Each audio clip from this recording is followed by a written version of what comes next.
ওম নমঃ শিবায়, ওম নমঃ শিবায়, ওম নমঃ শিবায়। বাংলার 24শে ফাল্গুন 1430 বঙ্গাব্দ, ইংরাজি 8 মার্চ 2024 খ্রিস্টাব্দ, শুক্রবার শ্রী শ্রী শিবরাত্রি ব্রত ও পূজা, শিব চতুর্দশী, শ্রী শ্রী শিবরাত্রি ব্রত উপবাস পালিত হবে। তাই এই দিন শিবকে জলাভিষেক করে পুণ্যলাভ করেন ভক্তরা। তাই শিব পুজো অত্যন্ত ভক্তি ভরে পালন করা উচিত। শিবরাত্রির দিন মহেশ্বরকে তুষ্ট করতে অধিকাংশ পুরুষ ও মহিলা উপবাস রাখেন। তবে এখানে মনে রাখবেন, শিব পুজোর সময় বেশ কিছু জিনিস রয়েছে, সেগুলি একেবারে নিবেদন করা উচিত নয়। এই নিষিদ্ধ জিনিসগুলি নিবেদন করলে অত্যন্ত রুষ্ট হন মহাদেব।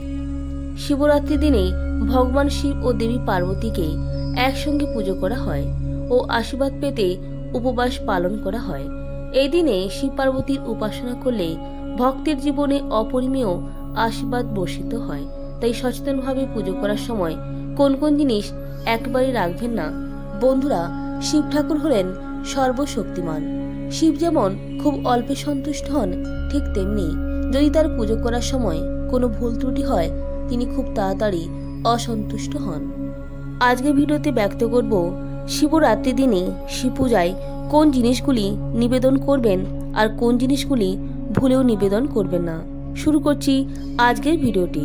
প্রথমে জেনে নেব কোন জিনিসগুলি ভুলেও নিবেদন করবেন না। প্রথম যে জিনিসটির কথা বলবো তা হলো হলুদ। ভগবান শিব হলো পুরুষত্বের সর্বশ্রেষ্ঠ প্রতীক। তাই মহিলাদের স্পর্শ করা এমন দ্রব্য নিবেদন করা উচিত নয়। সেই উপাদানগুলি দেওয়া উচিত যাতে কোনো মেলি স্পর্শ নেই।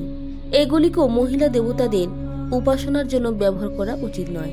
যেমন দেবী গৌরী পুজোয় হলুদ ব্যবহার করা হয়, তাই বিবাহিত মহিলারা মুখে, পায়ে এবং দাঁতে হলুদ প্রয়োগ করেন। তাই পূজা করার সময় শিবকে কখনো হলুদ দেওয়া হয় না। দ্বিতীয় যে জিনিসটির কথা বলবো তা হলো সিঁদুর। সিঁদুর হলো হিন্দু ধর্মের অত্যন্ত গুরুত্বপূর্ণ একটি জিনিস। বিশেষ করে বিবাহিত মহিলাদের কাছে এর মাহাত্ম্য অনেক। হিন্দু দেবদেবীর কপালে ও সিঁথিতেও সিঁদুরের দেখা মেলে। সিঁদুর সাধারণত মহিলাদের একটি বিশেষ, যা স্বামীর দীর্ঘায়ু কামনার জন্য সিঁথিতে দেওয়া হয়। শিবলিঙ্গে কখনো সিঁদুর ব্যবহার করা হয় না। সাধারণত চন্দনের তিলক গোটা শিবলিঙ্গে প্রলেপ দেওয়া হয়। সিঁদুর ব্যবহার করলে অত্যন্ত রুষ্ট হন মহাদেব। তৃতীয় যে জিনিসটির কথা বলবো তা হলো শঙ্খ। শঙ্খ থেকে জল নিবেদন করে ভগবান শিব শঙ্খচূড় নামক একটি শঙ্খ আকৃতির রাক্ষসকে বধ করেছিলেন। তাই পবিত্র জল সাধারণত শঙ্খের মাধ্যমে অন্য দেবতাদের নিবেদন করা হলেও তা আসলে শিবকে দেওয়া হয় না। রাক্ষসও ভগবান বিষ্ণুর ভক্ত ছিলেন, তাই ভগবান শিবের পুজোর সময় একটি শঙ্খ ব্যবহার করা হয়। আবার বলা হয় যে শিবের পুজোর সময় শঙ্খ ব্যবহার করা হয় না। এর পেছনে রয়েছে পৌরাণিক কাহিনী। কাহিনী অনুসারে শঙ্খচূড় নামক এক রাক্ষস সমস্ত দেবদেবীকে কষ্ট দিচ্ছিল।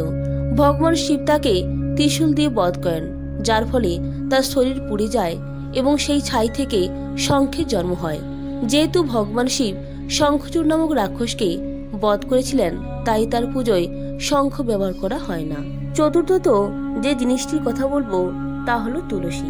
তুলসী হলো ভগবান বিষ্ণুর সহধর্মিণী, যিনি তুলসী রূপে আরাধনা করা হয়। যতদিন তুলসী শুদ্ধ থাকবেন, কেউ জলন্ধরের প্রতি তার প্রতিশোধ নিতে পারবে না। তবে শর্ত ভাঙতে ভগবান বিষ্ণু তুলসীর পবিত্রতা ভঙ্গ করেন, যার কারণে ক্রুদ্ধ তুলসী ভগবান শিবকে চিরকালের জন্য পরিত্যাগ করেন। তাই শিব পুজোয় তুলসী ব্যবহার করা হয় না। পঞ্চমত যে জিনিসটির কথা বলবো তা হলো ভাঙা চাল। ভাঙা চাল যে কোনো পূজার জন্য অশুভ। এটি প্রকৃতিতে অশুদ্ধ। তাই শিবলিঙ্গে অক্ষত বা পুরোধানের দানা অর্পণ করুন, কারণ এতে ভগবান খুশি হবেন। অক্ষত পূজা ও হোমের জন্য একটি মহান গুরুত্ব রাখে ও শিব পূজার জন্য ব্যবহার করা একটি শুভ উপাদান। কাঁচা চালও কোনো পূজায় ব্যবহার করা উচিত নয়, কারণ এই উপকরণ কঠোরভাবে তর্পণে ব্যবহৃত হয়। এছাড়াও আরো কয়েকটি জিনিস রয়েছে যা শিবরাত্রির দিন শিব পূজায় নিবেদন করতে নেই। তা হলো কেতকী ফুল, তিল, নারকেল। তিলকে মনে করা হয় তিল বিষ্ণু শরীরের ঘাম থেকে উৎপন্ন, তাই শিবকে তিল অর্পণ করতে নেই। নারকেলের জল, নারকেলকে লক্ষ্মী প্রতীক বলে মনে করা হয়, তাই শিবকে নারকেলের জল অর্পণ করা উচিত নয়। এবার আসছে শিবরাত্রির দিন শিব পূজায় কোন জিনিসগুলি নিবেদন করবেন। ধুত্রা ফল শিবের মাথায় অর্পণ করলে শিব ঠাকুর খুব সন্তুষ্ট হন।